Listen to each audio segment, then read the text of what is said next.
sudah terlihat. Ampun.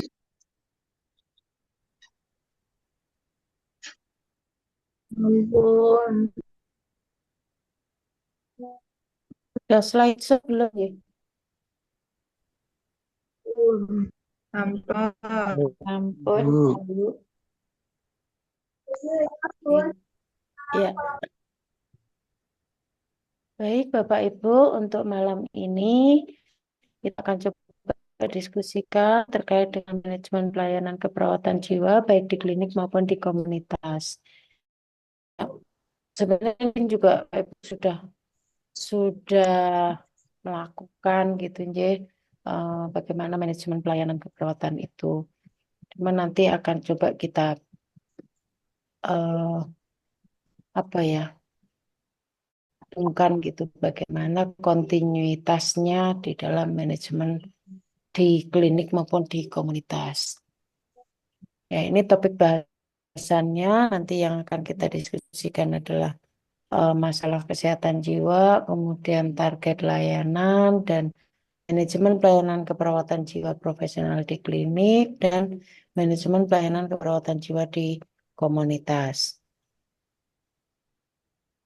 Masuk di topik yang pertama terkait dengan masalah kesehatan jiwa.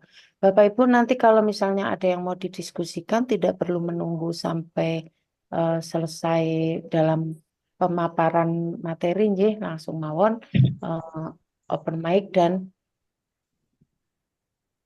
mengajukan pertanyaannya. Oke.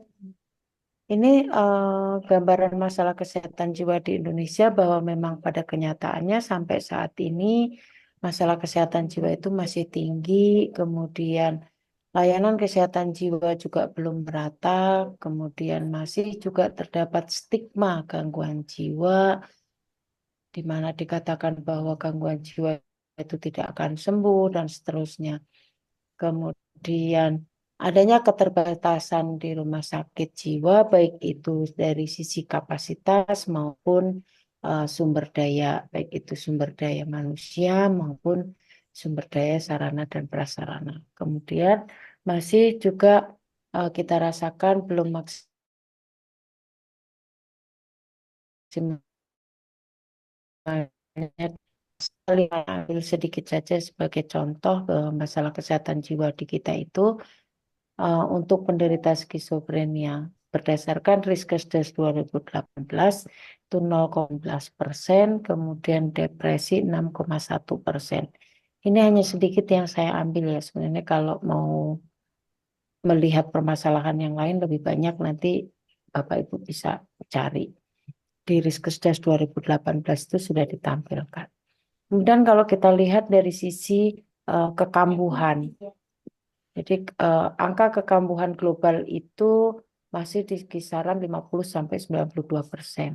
Di mana penyebab kekambuhan yang terjadi eh, dikatakan di situ 3,1% itu merasa sudah sembuh dan 48,9% itu tidak rutin berobat ke fasilitas pelayanan kesehatan. Dan ini kalau kita lihat data provinsi kasus bunuh diri terbanyak ini antara 1 Januari sampai 20 Juli 2023, ini data masih 2023 ya. Kita lihat Jawa Tengah itu menduduki urutan pertama dengan 253 kasus. Kemudian Jawa Timur, Bali, Jawa Barat, dan DIY. DIY itu di urutan kelima. Jadi masih masuk 5 besar. Dan ternyata memang prevalensi kejadian kasus bunuh diri itu eh, perlu mendapatkan perhatian bersama karena ternyata menjadi masalah yang besar. Nah, kemudian kita masuk di target layanan. Apa sih target layanan khususnya di ODGJ ini ataupun target layanan di keperawatan jiwa ini? Jadi target layanan kita itu adalah pada individu, keluarga, kelompok maupun masyarakat yang dalam kondisi rentang sehat, risiko, dan gangguan atau sakit.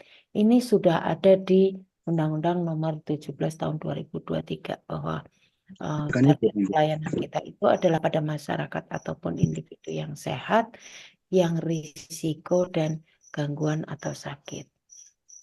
Nah, sehingga target pelayanan kesehatan jiwa kita itu di yang sehat jiwa tetap sehat, kemudian yang risiko gangguan jiwa jadi sehat jiwa, yang gangguan jiwa jadi mandiri dan produktif sehingga tercapai Indonesia sehat jiwa.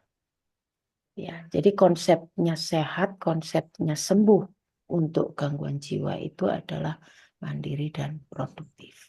Walaupun mungkin dia masih harus tetap minum obat, walaupun mungkin dia tetap harus kontrol rutin dan seterusnya. Tapi kalau kemudian dia kembali bisa berfungsi secara uh, manusia gitu ya, sebagaimana fungsinya manusia yang kapasitas mandiri dan produktif, maka dia sudah pulih atau sembuh. Oke. Nah, ini terkait dengan konsep keperawatan kesehatan jiwa. Jadi kayaknya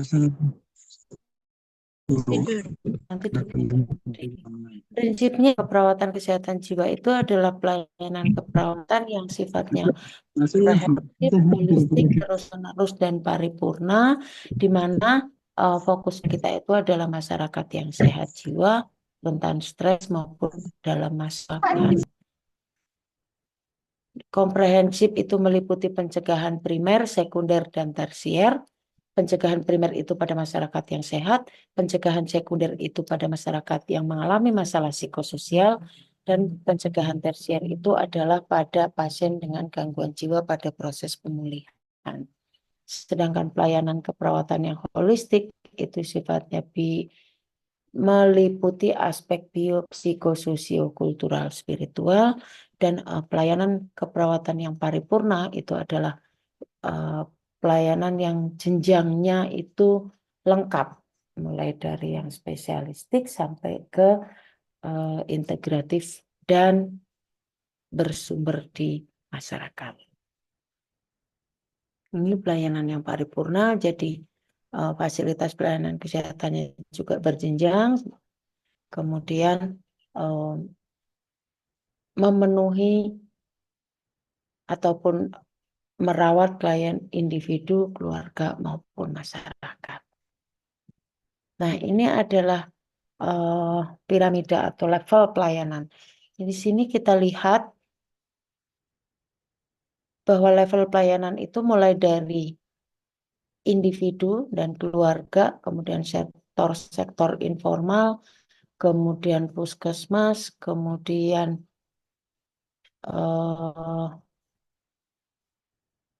mungkin juga melibatkan dinas kesehatan gitu ya. Kemudian di sini ada rumah sakit umum, di sini ada ini adalah jenjang pelayanan yang paripurna. Artinya yang di semua jenjang itu ada. Kemudian kalau kita lihat di sini, frekuensi of need-nya atau frekuensi kebutuhannya. Kemudian di sini kita lihat dari sisi biayanya. Kita lihat di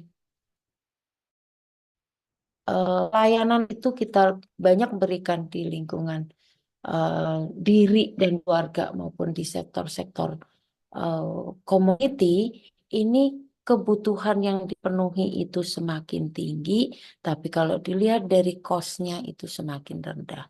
Jadi pelayanan yang diberikan semakin banyak dan biaya yang dikeluarkan semakin sedikit. Harapannya seperti itu.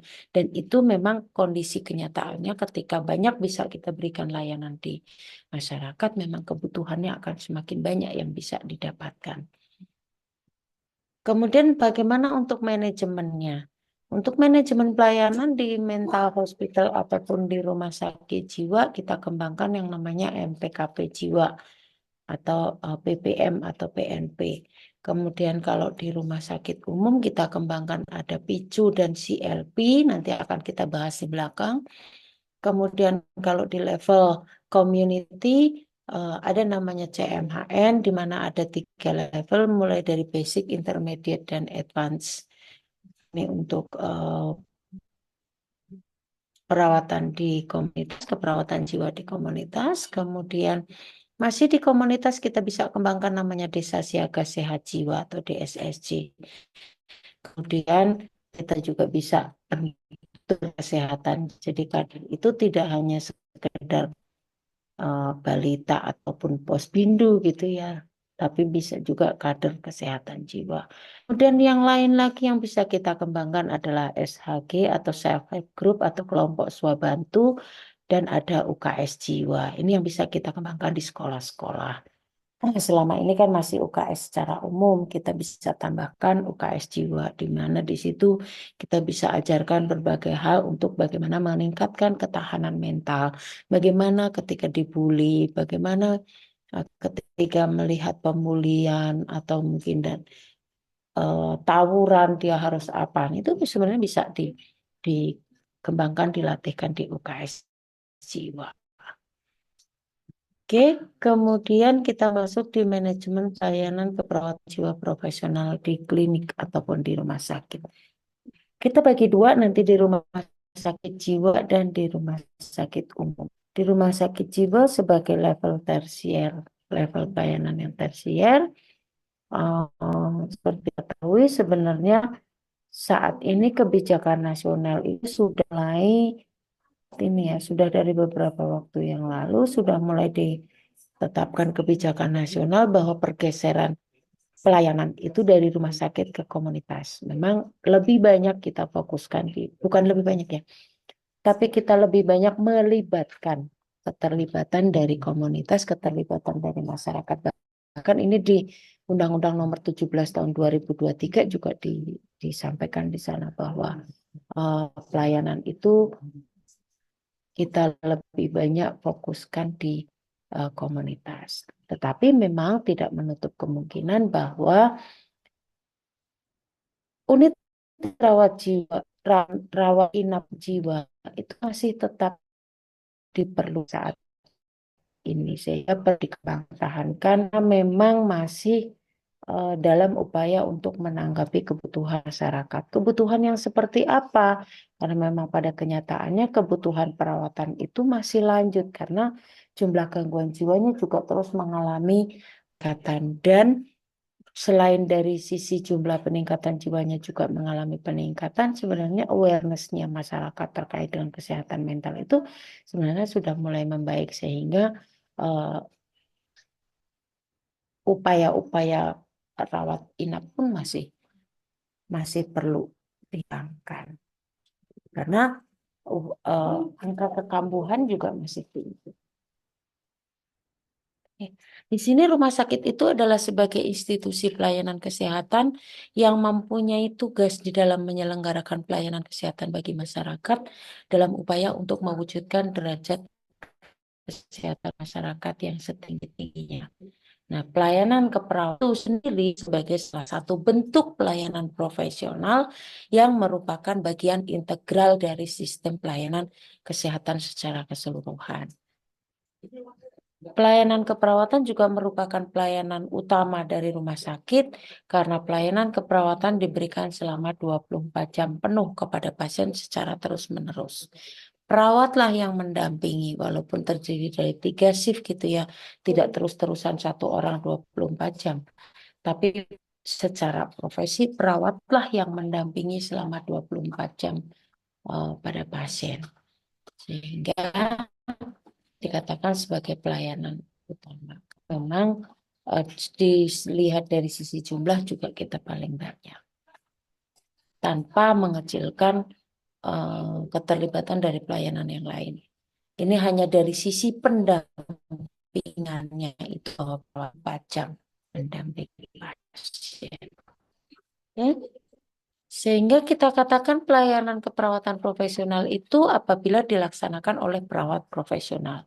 Kemudian ketika kita melakukan asuhan keperawatan, kita holistik pendekatannya. Biopsikososial spiritual. Karena bagaimanapun kita tidak bisa melepaskan aspek tersebut dalam satu manusia. Kita memandang manusia itu dari aspek bio, psiko, sosio, kultural, dan spiritual. Ya, kemudian asuhan keperawatan yang dilaksanakan juga harus berdasarkan ilmu. Ini saya sering sekali menekankan harus berdasarkan ilmu. Tidak boleh kemudian kita mengatakan kalau kita melakukan asuhan keperawatan itu biasanya begini. Nah, kalau sudah keluar kata, halah biasanya kurtingan naik ya rapopo. Itu itu amat sangat bertentangan dengan konsep dari asuhan keperawatan itu sendiri, bahwa asuhan keperawatan itu harus dilaksanakan berdasarkan ilmu dan kiat keperawatan dan tidak kaku. Artinya dia selalu update terhadap ilmu pengetahuan teknologi terhadap itu. Kita tidak boleh kemudian menutup. Dulu juga digini nggak apa-apa, dulu juga diginiin nggak apa-apa. Nggak bisa. Sekarang sudah kita betul-betul harus di dalam memberikan asuhan keperawatan itu berdasarkan ilmu yang ada.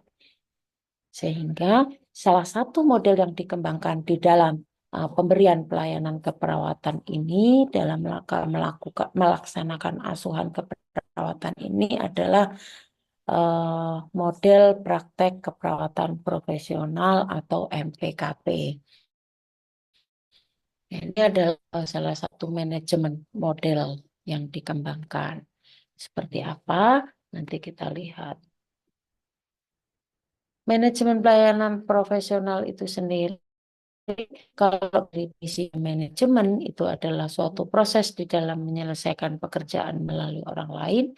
Kemudian manajemen keperawatan itu merupakan rangkaian kegiatan proses manajemen, mulai dari fungsi perencanaan, pengorganisasian, staffing, pengarahan, dan pengendalian dalam rangka kita melakukan asuhan keperawatan untuk mencapai tujuan pelayanan keperawatan yang proper. Jadi di sini menggunakan fungsi-fungsi manajemen. Bapak Ibu yang mungkin sudah menjadi staf struktural gitu ya, pasti sangat paham terkait dengan hal ini. Walaupun fungsional juga paham bahwa ketika kita melakukan asuhan keperawatan, ketika kita melakukan pemberian pelayanan keperawatan itu tetap tidak bisa terlepas dari unsur manajemen. Nanti akan kita lihat dari MPKP itu sendiri apa.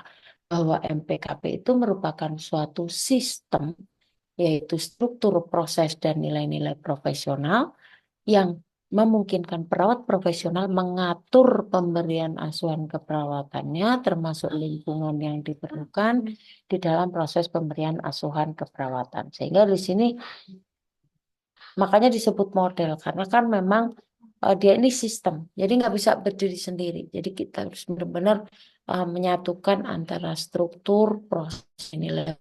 Kita melakukan asuhan keperawatan itu menggunakan pendekatan yang bagaimana, harus bagaimana caranya, kemudian eh, nilai-nilai profesional itu selalu akan include di dalam setiap kita melakukan ataupun memberikan pelayanan keperawatan.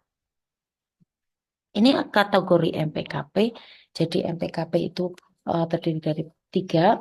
Ada MPKP transisi, kemudian MPKP pemula, kemudian MPKP profesional, di mana di sini ada 3 level, yaitu MPKP 1, MPKP 2, dan MPKP 3. Di sini kategori ini memang lebih banyak peran pendidikan dari sumber daya manusianya.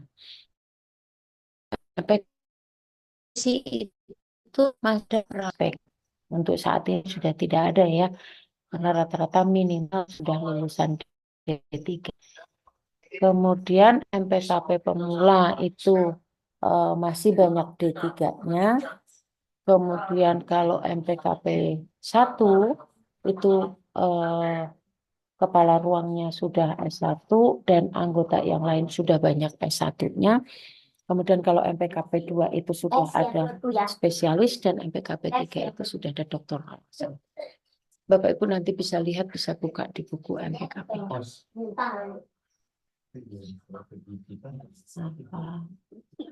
Leren, leren din. Duduk, ampun, ampun lekar mungkin enggak balik. Duduk mawon duduk. Oke, kita lanjut. Nah, ini adalah 4 profesional MPKP seperti yang tadi saya sampaikan. Tidak bisa lepas dari manajemen. Jadi kalau di dalam 4 pilar MPKP itu ada di situ untuk manajemen pelayanannya dan ada manajemen asuhan. Pilar yang pertama adalah pendekatan manajemen atau manajemen. Pilar yang kedua sistem penghargaan. Kemudian pilar ketiga hubungan profesional. Dan pilar keempat adalah core atau intinya yaitu patient care delivery ataupun ASCAP-nya. Di sini kita lihat 4 pilar ini. 3 pilar pertama berkaitan dengan manajemen. Kemudian pilar yang keempat itu berkaitan dengan inti dari pelayanan keperawatan yaitu memberikan asuhan keperawatan. Sehingga di sini kita bisa lihat bahwa ketika kita melakukan asuhan keperawatan itu tetap memperhatikan fungsi-fungsi manajemen yang harus menyertai di dalam pelayan. Dari masing-masing pilar ini sebenarnya Bapak Ibu nanti bisa lihat dibuka di buku. Jadi pendekatan manajemen itu terdiri dari apa saja itu kan.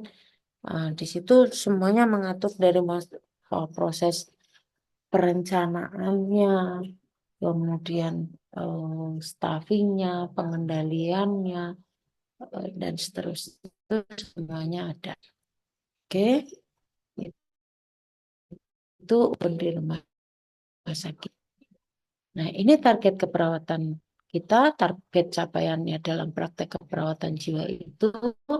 Di sini harapannya adalah rumah sakit jiwa itu mampu melakukan asuhan keperawatan jiwa berdasarkan diagnosis, kemudian perawat rumah sakit jiwa melaksanakan manajemen pelayanan keperawatan jiwa pada tatanan pelayanan kesehatan jiwa di rumah sakit jiwa, yaitu salah satunya model pendekatan yang digunakan adalah MPKP jiwa. Kemudian pasien dan keluarga memiliki kemampuan dalam mengatasi tanda dan gejala yang dialami oleh pasien. Oke, kemudian kita masuk di pelayanan di rumah sakit umum. Ya, kalau rumah sakit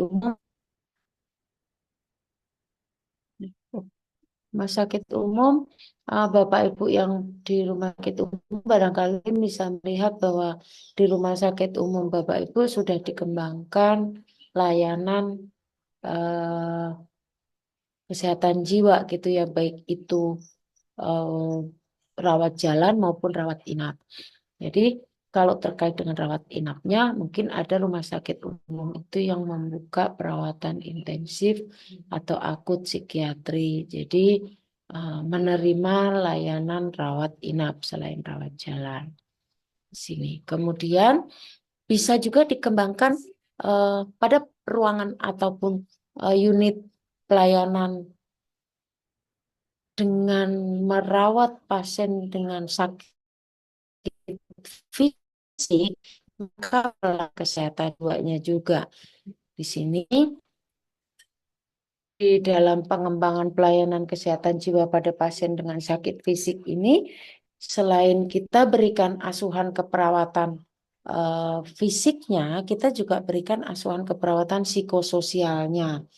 Misalnya yang ansietas, dia cancer tapi ada ansietasnya, ada gangguan citra tubuhnya, ada harga diri rendah situasional, orang kita berikan layanan asuhan keperawatan psikososial. Nah, di sini kita bisa kembangkan yang namanya CLP atau CLPN, tuh, konsultan liaison psikiatrik nursing atau perawat penghubung. Jadi di sini misalnya ada seorang pasien sakit fisik, kemudian ternyata ada masalah psikososial, maka perawat yang merawat yang sakit fisiknya ini bisa menghubungi perawat CLP-nya untuk memberikan asuhan keperawatan psikososial. Ini barangkali bisa Bapak Ibu yang di rumah sakit umum ini bisa menjadi Siapa tahu gitu ya bisa diadvokasikan untuk bisa membuka CLP ini. Sehingga harapannya pasien-pasien yang dirawat dengan sakit fisik itu juga mendapatkan pelayanan psikososialnya sehingga harapannya tingkat kesembuhannya menjadi lebih cepat. Oke. Nah, kemudian kita akan masuk di manajemen di komunitas. Saya lanjut dulu atau mungkin ada yang mau didiskusikan Bapak Ibu?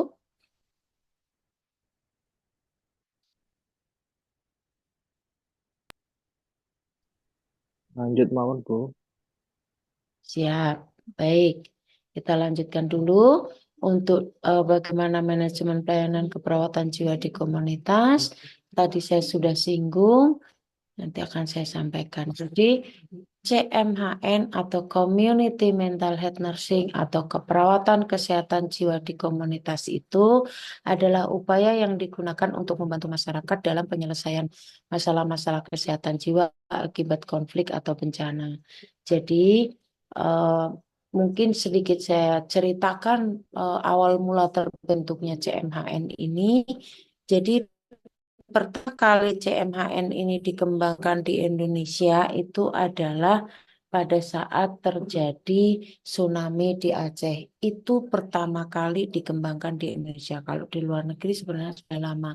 Karena memang eh, sudah pengembangan pelayanan kesehatan jiwa itu di berbasis komunitas. Nah, kemudian di Indonesia dikembangkan di tahun 2006 ketika ada bencana tsunami itu. Itu yang pertama kali. Kemudian karena adanya banyaknya masalah-masalah psikososial di bencana tersebut, kemudian dilatihlah perawat-perawat di sana, perawat-perawat yang akan diterjunkan di sana untuk bagaimana melakukan asuhan keperawatan jiwa di komunitas. Kemudian definisi yang lain, keperawatan kesehatan jiwa komunitas adalah pelayanan keperawatan yang komprehensif, holistik, dan paripurna. Tadi di awal sudah saya sampaikan, ini harusnya tadi di sini ya, eh, yang berfokus pada masyarakat yang sehat jiwa, rentan terhadap stres atau risiko, dan dalam tahap pemulihan serta pencegahan kekambuhan. Di sini kita bisa lihat target layanan kita itu pada yang sehat, risiko, dan gangguan. Komprehensif, holistik, paripurna. Ya, kenapa ada lagi? Komprehensif berfokus pada pencegahan primer, sekunder, dan tersier. Holistik berfokus pada aspek biopsikososio kultural spiritual, paripurnanya lengkap jejaringnya. Sehingga harapannya ketika konsep keperawatan kesehatan jiwa komunitas ini kita aplikasikan di dalam pelayanan keperawatan sehingga harapannya adalah anggota masyarakat menjadi sehat jiwa, kemudian masyarakat yang mengalami gangguan jiwa dapat dipertahankan di lingkungan masyarakat dan harapannya juga tidak perlu dirujuk segera ke rumah sakit. Tetapi pada aplikasinya, kalau memang kemudian eh, diperlukan rujukan, ini ketika dengan adanya perawat di komunitas atau CMN ini, justru komunikasi rujuk juga akan menjadi lebih baik. Jadi ada penanggung jawabnya di komunitas, kemudian ditemukan kasus, kemudian harus rujuk misalnya ke rumah sakit, kemudian setelah dilakukan perawatan di rumah sakit harus kembali lagi ke komunitas, maka ada rujuk balik dari rumah sakit. Itu proses komunikasinya juga bisa menjadi lebih baik. Nah, siapa saja sih yang terlibat di dalam pelayanan kesehatan jiwa berbasis masyarakat ini? Ya, tentu saja ada di sini tim kesehatannya, baik itu dokter maupun perawat, ya sebagai penanggung jawabnya. Biasanya ini eh, di puskesmas, entah itu dokter umumnya atau perawat penanggung jawab program jiwa itu sebagai penanggung jawab, kemudian akan melibatkan tokoh masyarakat, melibatkan tokoh agama, dan keluarga. Sehingga di sini sama-sama bekerja sama untuk merawat ataupun mengelola klien dengan gangguan jiwa atau ODGJ yang resiko dan sehat. Di sini sebenarnya saya coba kasih gambaran ke Bapak Ibu. Jadi kalau di Jogja ini sudah dikembangkan ada di tiap Kapanewon itu namanya TPKJM. Itu sebenarnya juga pelayanan kesehatan jiwa berbasis masyarakat. Jadi melibatkan semua tokoh untuk kelancaran di dalam pemberian pelayanan kesehatan jiwa. Nah, perawat CMHN tugasnya apa atau peran dan fungsinya ya? Dia mengkoordinir kegiatan, melakukan penyuluhan, dan melakukan terapi aktivitas kelompok dan program rehabilitatif. Kemudian untuk kader kesehatan jiwa, di sini memang dia lebih banyak di deteksi dininya untuk pendataan keluarganya terkait dengan sehat, risiko, dan gangguan, dan empower ketika akan dilakukan penyuluhan ataupun kegiatan dan lain-lain, maka kader ini sifatnya adalah menggerakkan masyarakat, termasuk kemudian juga melakukan pendokumentasian. Ya, kader ini harus dilatih Bapak Ibu, jadi jangan tiba-tiba langsung diturunkan.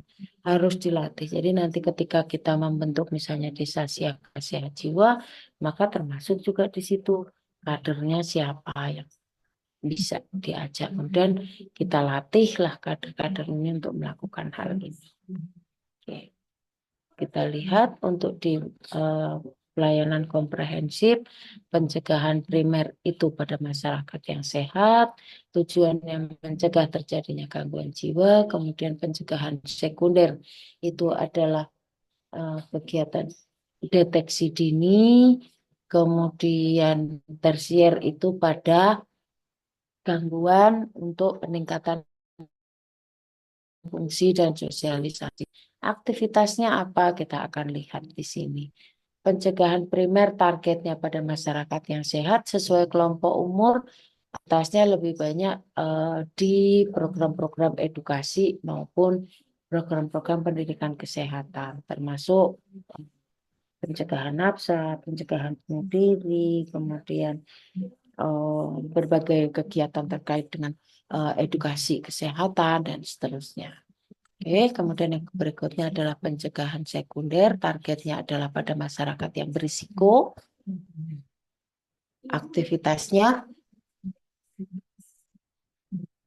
screening, kalau sudah dilakukan screening ditemukan kasus maka harus ada lanjutannya untuk penanganan selanjutnya, penanganan kasus bunuh diri, terapi modalitas dan follow up maupun rujukan kasus. Sini beberapa aktivitas ini yang berkaitan dengan pencegahan sekunder. Kemudian berikutnya adalah pencegahan tersier. Ini pada target pelayanannya pada pasien yang gangguan jiwa pada proses atau tahap pemulihan. Aktivitasnya pemberian program terkait dengan dukungan sosial, kemudian penggeraan sumber-sumber di masyarakat, kemudian program rehabilitasi, kemudian program mencegah stigma. Ini hanya beberapa contoh aktivitas yang untuk penderita gangguan jiwa. Oke, ya mungkin itu yang bisa saya sampaikan Bapak Ibu.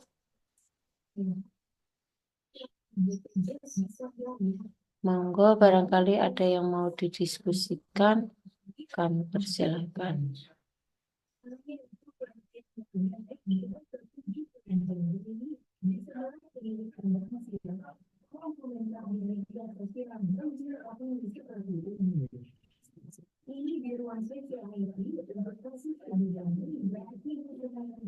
Bapak Ibu, barangkali ada mau sharing pengalaman, sharing yang mungkin terlibat kegiatan di komunitas atau mungkin dulu ada yang pernah ikut ketika di TPKJM? Monggo silakan.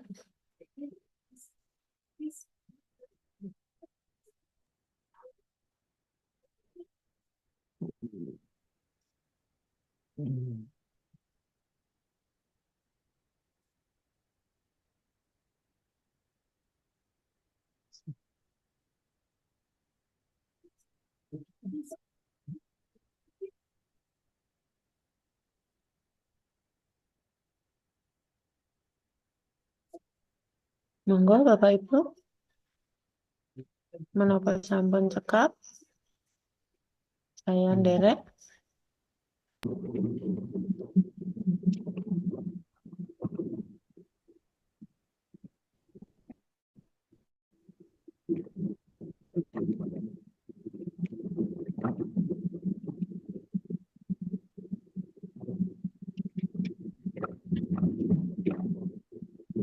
Kalau pengalaman itu kayaknya agak sudah lama Ibu praktek di kejiwaan itu. Pripun Pak Musio? Kalau praktek kejiwaan itu kayaknya udah agak lama. Jadi mengingat-ingat kegiatan yang lama itu juga agak sah. Dan sebenarnya, tidak apa-apa. Ya, prinsipnya begini, supaya terjadi kesinambungan di dalam eh, pelayanan keperawatan jiwa ini memang harus ada sinergi antara rumah sakit ataupun klinik dengan komunitas. Jadi kalau kita lihat tadi kesinambungannya itu,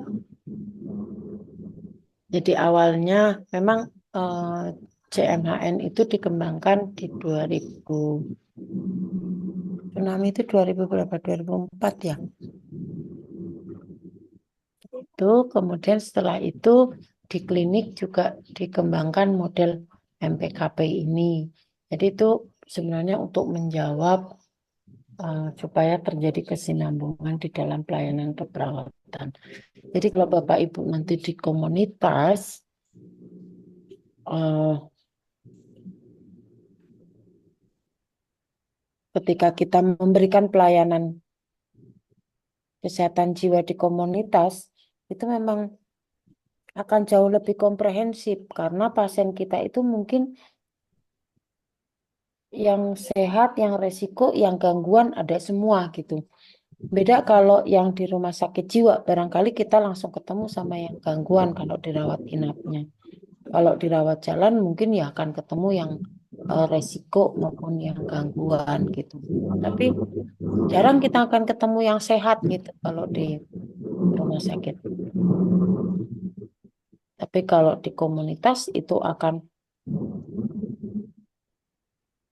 kompleks, semuanya ada gitu. Kita kita bisa ketemu pasien yang gangguan di komunitas, kita bisa ketemu yang resiko, bahkan yang sehat jelas lebih banyak. Tapi yang sehat pun juga kalau dilihat dari pencegahan primer tadi juga harus kita lakukan pencegahan, jangan sampai nanti terjadi gangguan jiwa dan harus dipertahankan, harus ditingkatkan status kesehatan mentalnya. Kira-kira seperti itu.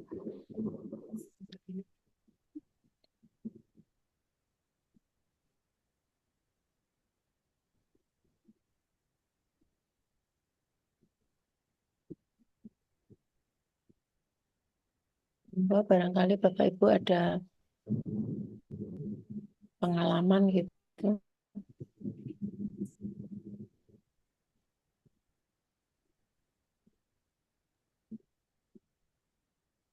Izin bertanya, Ibu, Jadi monggo. untuk kader kesehatan jiwa itu kan kadernya memang belum ada, Bu, kalau di kampung-kampung itu. Itu nanti tugasnya meliputi apa mau nih, sama ini biasanya yang apa memberikan pelatihan atau semacam apa untuk bisa menjadi kader. Ini biasanya siapa nih, Bu? Peran Jadi biasanya kadernya kan biasa biasanya kader posyandu, terus teknis, stunting pada anak, belum ada kesehatan. Nggih. Iya. Sebenarnya di Jogja ini sudah di beberapa wilayah sudah ada Bu, karena saya sering ketemu kadang-kadang dia nganterin apa ya pasien ke rumah sakit, kemudian ini mana tadi peran dan fungsi.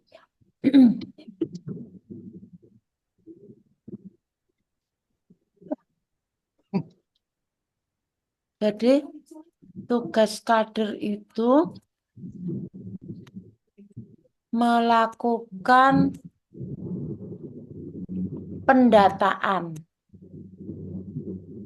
pendataan keluarga yang sehat, yang resiko, yang gangguan.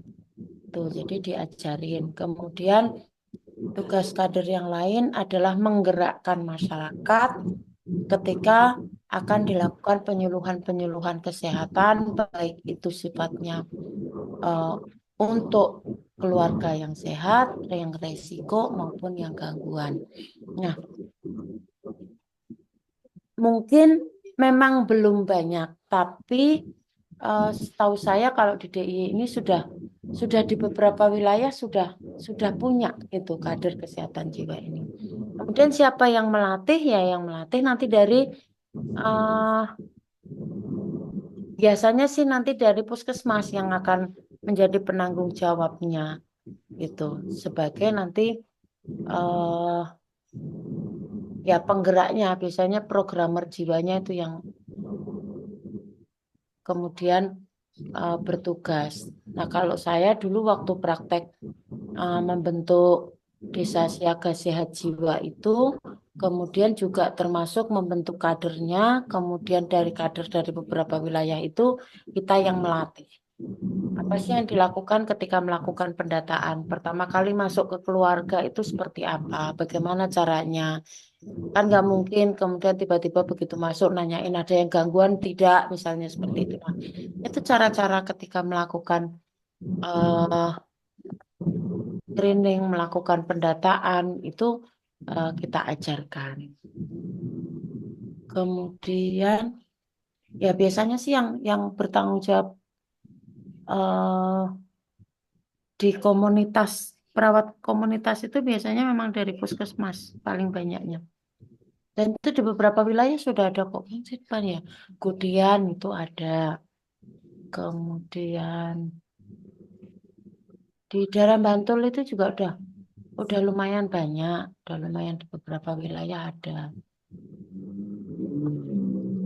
Itu Bu, kalau untuk kader kesehatan jiwa. Jadi memang harapannya jangan sampai kader itu hanya kader posyandu sama posbindu gitu ya, cuman nimbang bayi sama lansianya gitu. Tapi termasuk juga dikembangkan untuk yang kesehatan jiwanya.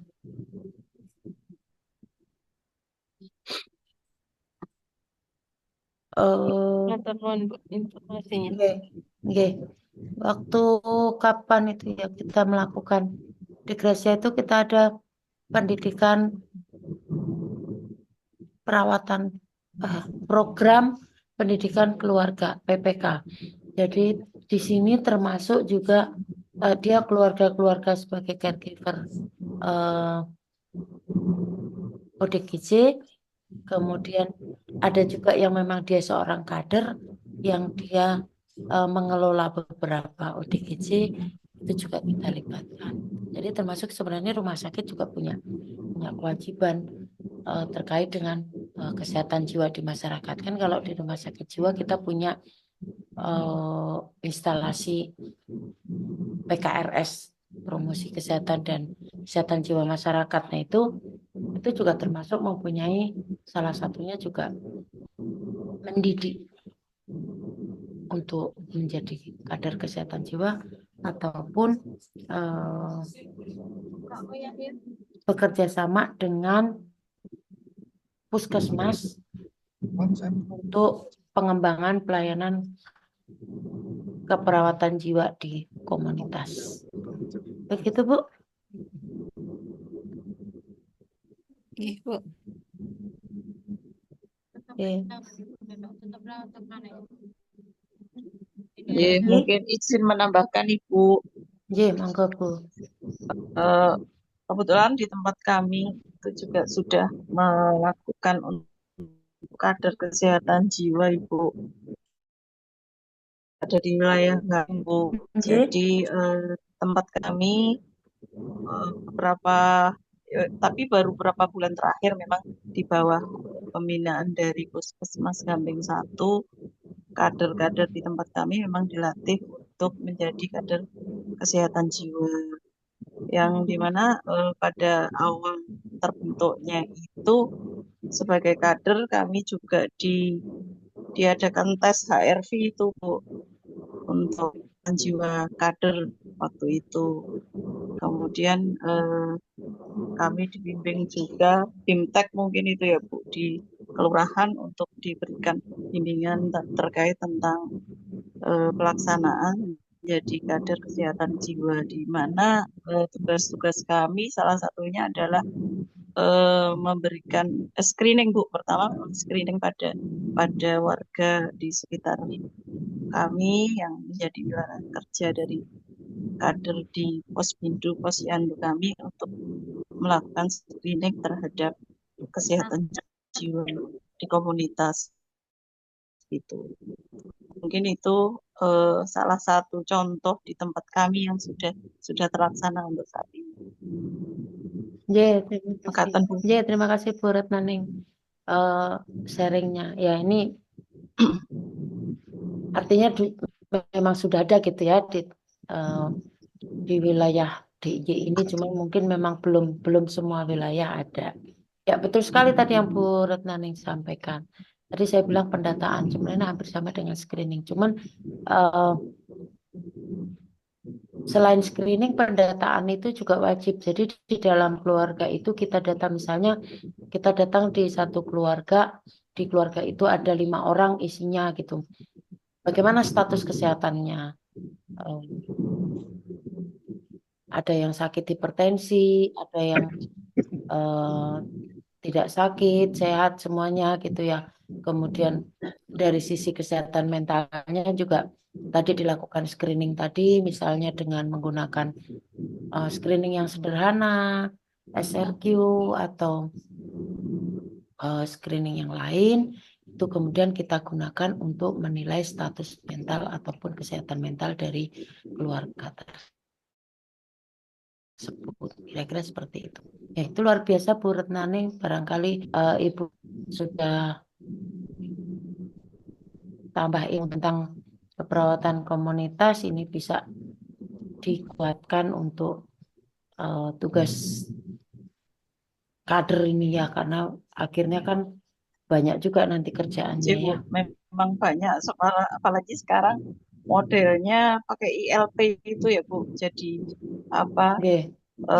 berkesinambungan, jadi posyandu balita, remaja, kemudian lansia di situ jadi tugasnya lebih banyak sebenarnya kader-kader di tempat kami gitu.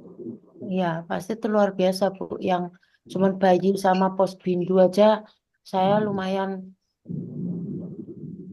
walaupun sebulan sekali gitu ya, tapi kayaknya juga kok cepet banget ya kok udah sampai ini lagi gitu ya. Tapi memang Ya, dan ya sekarang modelnya pakai itu Bu, aplikasi semua, jadi dikejar iya, untuk oke, pelaporannya. betul. Karena memang ya semuanya punya target kan Bu. J, betul Oke. Bu.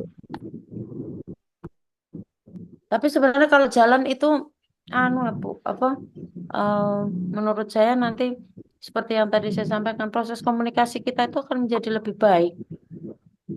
Ya mungkin karena wilayah saya kan di komplek perumahan ya Bu, jadi lebih Oke. lebih hampir semua warganya juga eh, terdidik dalam artian mau terbuka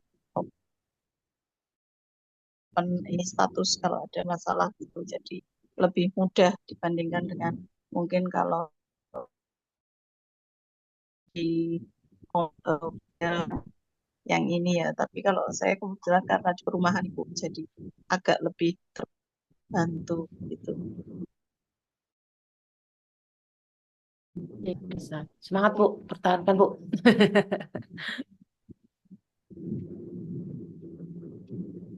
Oke, ada lagi? Untuk pembentukan kader itu kan tidak mudah ya Bu ya. Oke. Cintanya. Itu prosedurnya seperti apa, terus pendanaannya seperti apa gitu kan, mencari orang yang mau mengurusi apalagi khusus eh, gangguan psikis gitu kan agak susah juga mencari orangnya gitu. Itu mungkin ada sharing atau kiat-kiatnya seperti apa. Iya, Matur nuwun Pak Mujio. Ini barangkali Bu Retnaning bisa cerita ini bagaimana proses perekrutannya Bu Retna. Ini terus kalau saya rasa ini ya Bu, eh, perekrutan itu memang awalnya kan kita dari awal hanya posyandu biasa ya Bu, posyandu balita dan lansia. Kemudian karena puskesmas, saya rasa peran yang paling penting itu adalah puskesmasnya Bu. Jadi mungkin puskesmas punya program kerja yang itu apa minimal menjadikan tempat percontohan. Mungkin tempat kami termasuk yang menjadi percontohan dan kemarin sempat diikutkan lomba untuk ini apa pelayanan ILP karena memang selama ini kita bisa untuk dikerja sama kemudian di bawah bimbingan dari puskesmas, memang puskesmas yang proaktif dengan kita dan kita memang kader-kadernya mau untuk berkembang dari awal posyandu balita dan lansia, kemudian menjadi pospindu, ada peserta remaja, kemudian yang berkembang lagi menjadi ada untuk kader kesehatan jiwa itu yang memang pada awalnya juga berat waktu karena dengan ILP itu kan membutuhkan waktu, pikiran, tenaga yang banyak gitu Ibu. Tempatnya juga kan itu terpadu dalam satu tempat. Jadi satu tempat untuk pemeriksaan balita, remaja, lansia dan itu satu rangkaian satu monitor gitu kan. Memang butuh effort yang lebih gitu Ibu. Saya rasa untuk itu kayaknya puskesmas yang sebagai apa center pertamanya untuk pembimbingan pembentukan kader, kerjasamanya ya dengan kelurahan mungkin seperti itu yang kemudian turun ya ke komunitas. Kalau kami kan dalam bentuk satu RW waktu itu, satu perumahan dalam satu RW itu Bu.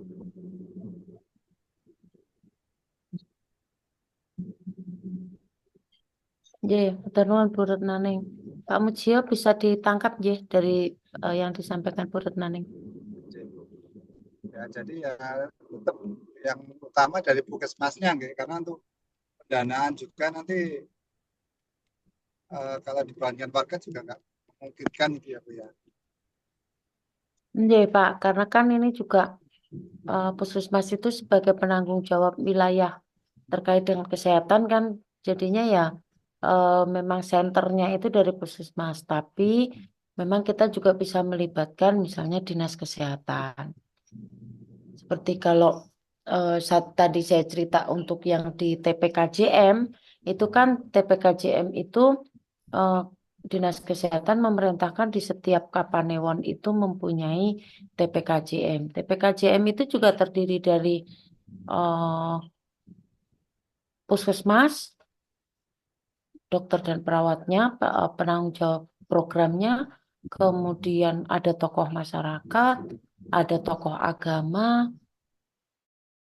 ada tokoh keamanan di situ Pak Babinsa, Babin Kamtipmas juga masuk, kemudian ada perwakilan dari masyarakat itu sendiri, termasuk kadernya. Nah, itu sebenarnya nanti juga pada akhirnya semuanya bekerja sama. Cuman memang kalau tadi ngomongin kadernya itu dia di apa ya istilahnya di level yang paling dekat dengan klien gitu ya. Sehingga dia tadi seperti cerita Bu Retnaning tadi dia melakukan screening, melakukan deteksi dini, dia melakukan pendataan keluarga dan seterusnya itu memang di bawah Puskesmas sebagai penanggung jawab wilayah. Barangkali secara pendanaan juga dari Puskesmas juga sudah bagian dari apa ya program yang memang mau dikembangkan seperti itu.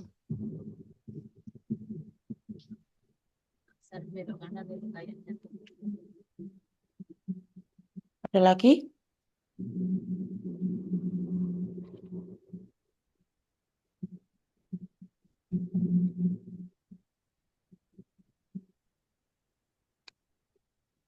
Sementara gitu.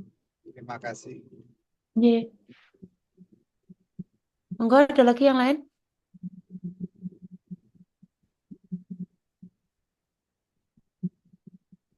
Napa sampun cekap? Betul, sampun. Sampun ya. Sudah di sisa-sisa tenaga, sudah lelah ya, Pak. Ya Bu, sudah pada ngantuk paling itu Bu. Bu. Eh, aman. Ini saya juga kalau nggak ngomong juga udah ngantuk. Jam istirahat Bu. Ya, tapi kalau ada temennya gini seneng saya, Bu. Oh iya. Ya, ya, barangkali itu yang bisa saya sampaikan terkait dengan manajemen pelayanan. Pada prinsipnya, ketika kita memberikan asuhan keperawatan ataupun memberikan pelayanan keperawatan kepada pasien kita itu, kita menggunakan pendekatan manajemen untuk mengatur supaya di dalam proses pemberian pelayanan keperawatan ini bisa berjalan dengan baik. Di mana yang dikembangkan adalah untuk mengatur kesinambungannya dikembangkan di rumah sakit itu menggunakan model pendekatan MPKP dan di komunitas kita menggunakan pendekatan community mental health nursing. Itu mungkin kesimpulan yang bisa kita ambil malam ini dan terima kasih Bapak Ibu atas perhatiannya. Semoga apa yang kita lakukan Bapak Ibu perjuangkan ini mendapatkan hal yang baik yang akan kita terima. Saya akhiri malam ini. Assalamualaikum warahmatullahi wabarakatuh. Waalaikumsalam warahmatullahi warahmatullahi wabarakatuh. wabarakatuh. Bu Pras, jangan lupa presensinya ya Bu nggih. Oh iya, saya lupa presensi. Sebentar, mudah-mudahan masih bisa.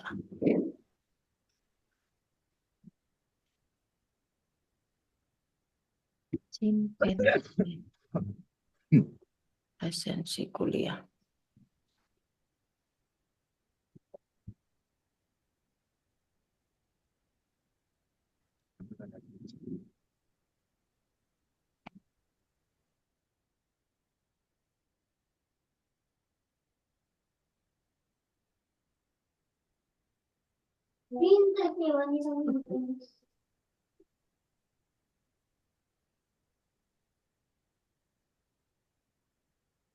RPL, ya. Ya, masih bisa, Bu. Iya, matur nuwun Bu. Matur suwun Ibu. Ye. Sama materinya nggih Ibu nggih. Oh iya, nanti saya beresin dulu. Ini kok tadi kok ada double di depan di belakang. Besok ya, Bu, saya kirim. Nggih Ibu, nggih. Saya rapikan dulu.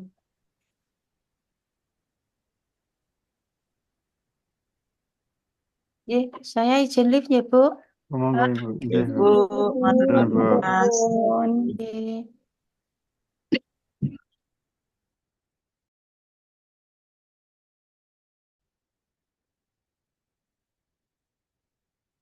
Ibu izin live, Pak Mas. Sampun nggih izin Bu. Nggih. Iya, Bang, Bu. sehat-sehat Bang sekarang. ngantuk nih. Iya, Nun, Cinluk, Nun. Assalamualaikum. Cinluk, Aduh.